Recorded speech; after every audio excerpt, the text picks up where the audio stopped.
Hello, Daryl P. / Recovery. How you doing, pal? Yeah, it's me, Weaver, on the West End again. West Coast time is 11:08 at night. It's still Thursday. Caught the video about the homeless person. Shocked the hell out of you. And you were one of them, too. I know my first experience, I was a teenager. I came across a homeless person out in West Hollywood. My mother was working at a letter-making company called West On Letters. Hang on. It's just a CPAP, that's all it is. Pause. I call it a dark log so I can keep track of my damn dog. She's stressing out very badly sometimes. But right now she's sleeping. It's a good thing right now. West Hollywood, California. At the time I was a teenager, Ma was an accountant controller at this letter making company. It was run by a World War II veteran. And his family was in the business for about 20 or 30 years before we got there. The building used to be a bomb making place. Made bomb components. Not explosives, but just some of the mechanics of it.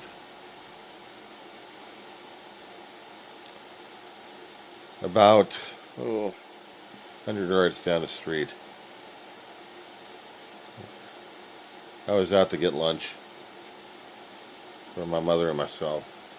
Went out to a nearby, I think Curl's or McDonald's, one of those two places. And I came across a sleeping person huddled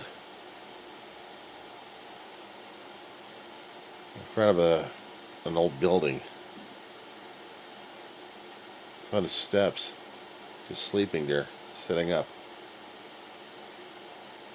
Didn't have a place to go. I wasn't quite sure how to handle the situation. I was looking at this person, and it's like they needed help, they needed money, they needed stuff. What the hell was I gonna do? I go over, get the food. I go past the building again. Damn roach. The person was still there. I told Mom about the situation. She told me I got change. I said, yeah, we'll go over and give him the change. I go outside and the person's already moved off.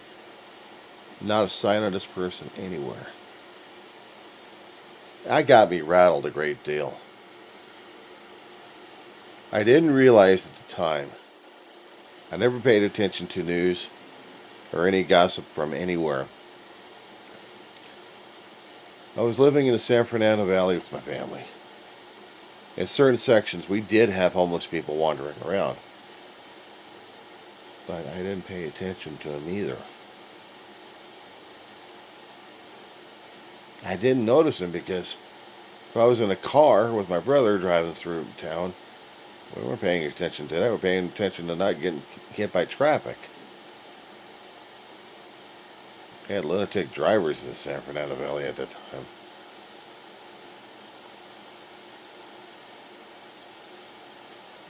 And the thought of it just stuck in my head, but I really wasn't paying attention to anybody. It was not until maybe about 10 years later, I'm walking in another portion of the valley, and I come across these two people by Starbucks. Normally I try to put you through the Google Maps, but I'm just going to tell you the story anyway. About 300 or 400 yards away, I've got a workplace I just got hired into. 2 or 3 days into the job.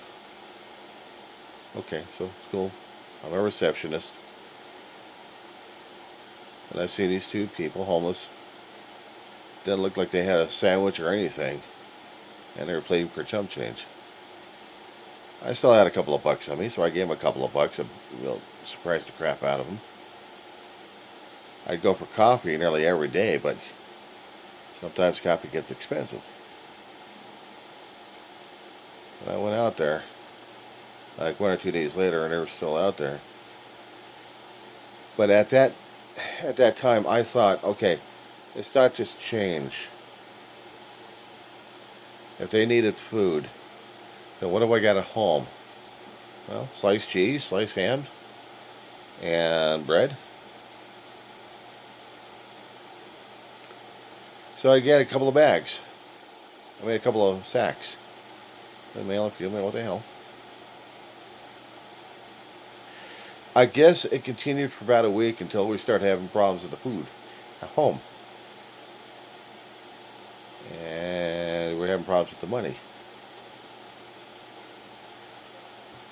As soon as I stopped the aid and told them I didn't have anything for them, they disappeared. I could look at it one way, dude. Like they were just there to milk assistance out for me because I may be the honey wagon or something like that they would call them. But no, I felt bad for them. I felt sympathy, I felt empathy, and I really wanted to help them out. But I couldn't do it constantly, though. My family was still struggling at the time. So I had to do what I had to do to take care of them, but also take care of my family. I never saw them again. I never saw them again. I hoped and wished them and prayed for them. I just wasn't sure what the hell to do. I never experienced being homeless in the San Fernando Valley. As long as we found a place to live, we didn't worry about it as much. It's not until around '05 when we moved out from the San Fernando Valley into the Antelope Valley. Now, Daryl, sorry about that. I'm gross at night. On some occasions, I would ask you to do Google Maps. If you want to do it, cool. What I'll be asking for you to do is look at California. And your spot to look at is a great big desert with a wedge on it. Looks like an arrow. Yeah. Well above Los Angeles. It's in the northeast quadrant. You want to talk about Mojave Desert, you can do that. But I'd rather you type out the Antelope Valley, California. Okay? And then you look at the wedge. My family moved from a tightly packed valley into the wedge. We had misadventures with landlords and places to live in, job loss, and Ma's losing health. Ma passed in 2013, Dave back in 2018. And yeah, there's long stories. Shorten it out. Lost one job, got another job. But in between, I was general relief at that time. Meaning I'd get cash aid, and I still had to pay it back to the county of Los Angeles. Did that through the Social Security. I had Medicaid, which helped out with the medical. And when I got a new job, it was through the Wally World. We moved into an apartment out in Lancaster, California. Totally down the street from Walmart. On 10th Street West, right by the 14th freeway. I worked there for about a year as a cashier, and then the rest of the time for about 4 years. Behind the counter, in the tire area, just processing cells, processing oil cells, tire cells, any kind of cells I could do. Keys grinding out, actually.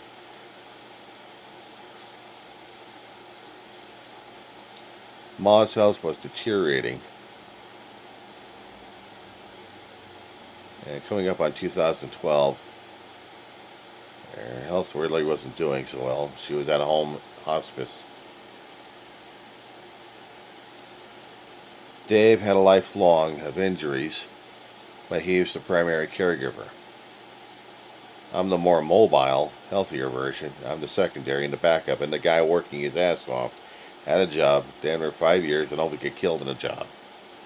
You try having tires fall on your face, let's see how you feel afterwards. Yeah, one does enough for me. Gets put me on the disability list. Well, neck, back, PTSD, anything else? Yeah, back gives me shit sometimes. Sometimes, shit, it's getting worse, and so is PTSD sometimes. Anyway, I get injured on the job, get workers' comp. Things happen at the job, I get fired. Mom passes away. Dave and I get the eviction notice to get out of the apartment complex. We searched around for another place, couldn't find any place in Lancaster or Palmdale, or even Quartz Hill. No, but we could find something out here in Kern County in a trailer home.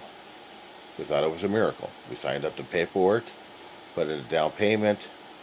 I still had money coming from workers' comp, and from settlement. So that would have helped out for a short time until I got Social Security. I already filed the paperwork.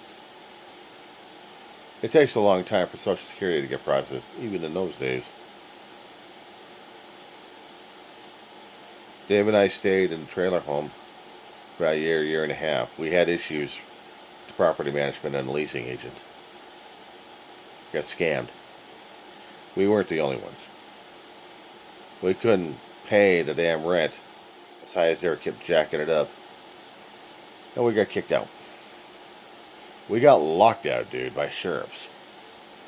So now, we had stuff we tried to sell.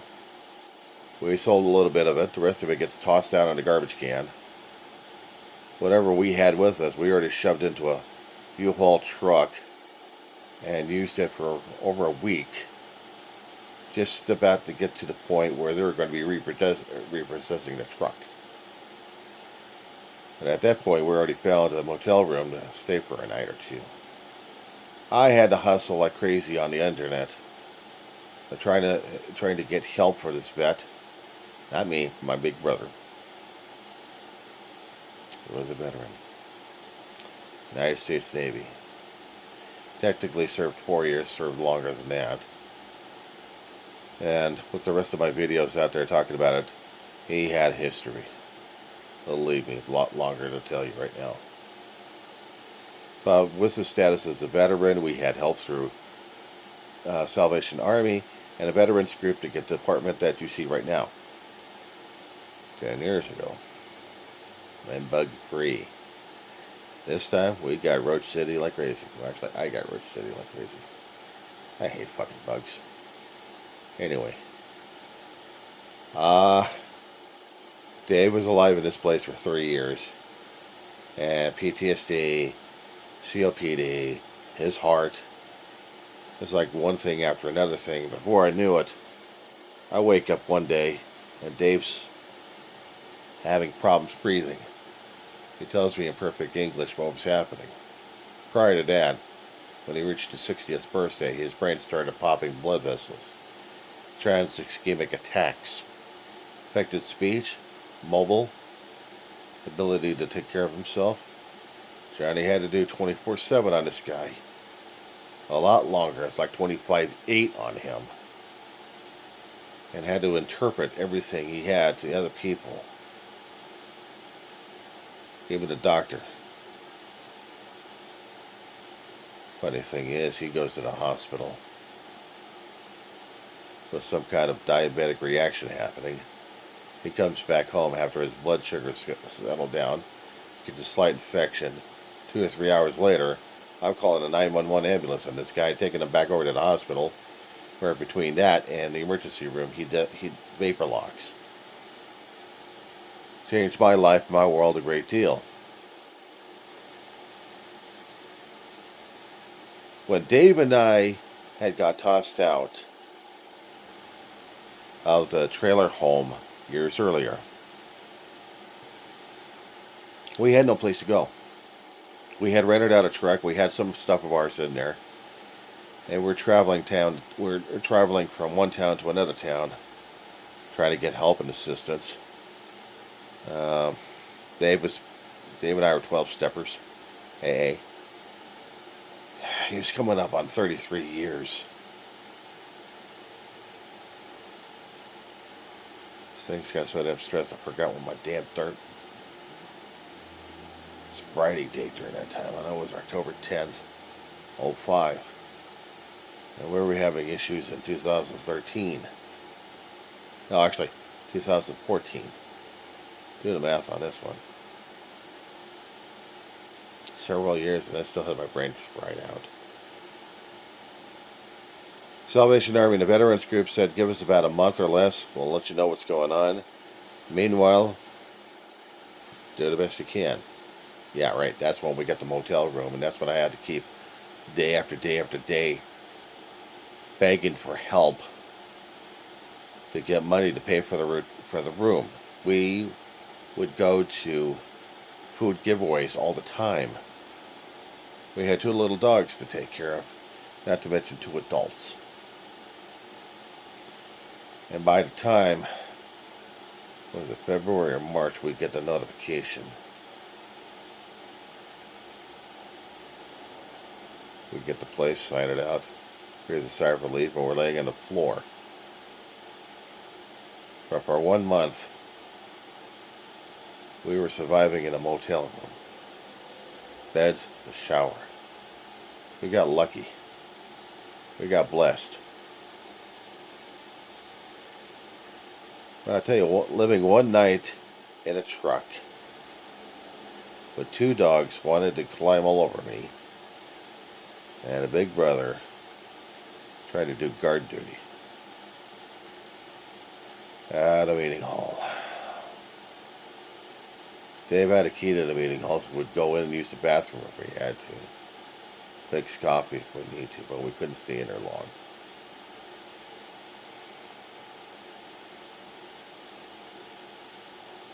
That was the night before we got to the motel room.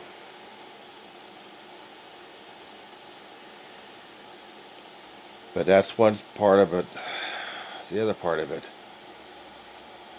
When we were on food giveaways, when we actually had working transportation, I talked to a lot of people who had been on the streets and low income at food giveaways.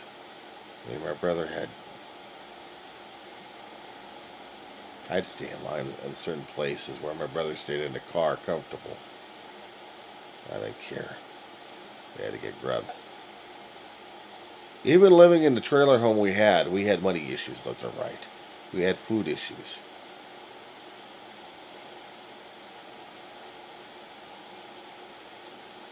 And we had to use state aid. I talked to a lot of people who lived on the streets. I know their plight. I know how they feel. I've been so many times out here in the Antelope Valley in Lancaster, California, that the homeless had been picked on so many damn times by the mayor and the county sheriff all the time. The mayor would yell and scream at the 5 councils, actually the 5 supervisors we have out here in LA. Stop sending your homeless over to us. We can't deal with them. We're getting overrun. But that's NIMBY for you anyway. The truth of the matter is, we were getting overrun in Lancaster. We didn't have the personnel or the facilities necessary to accommodate over 20,000 people. Wandering around the streets, pissing people off left and right, pissing on people and pissing on other things. We had county buildings set up 2 or 3 decades ago, being like ollie oxen-free areas. You don't touch them, you don't harangue them. They're free. The homeless can do whatever they want. But when the doors are shut, they stay outside. They don't get harangued as much. But anywhere else in private area, they get harangued.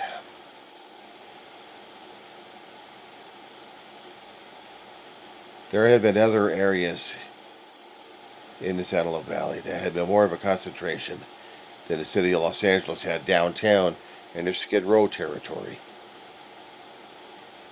And see it along the railroad tracks of the homeless encampments that would stretch throughout the county. But they would stay in the LA County area because they knew Kern County sucked. We still don't have resources to take care of homeless out here, dude. We don't. We had a few homeless people out here. One guy almost turned dangerous enough he had to be shot to death. Guy was Billy. He was a Iraq War veteran. Second war. He had personal issues at home. He had PTSD, combat fatigue. Everything was going wrong for this guy. He didn't want to stay at home. He didn't want to be on medications. He just wanted to be away from everything.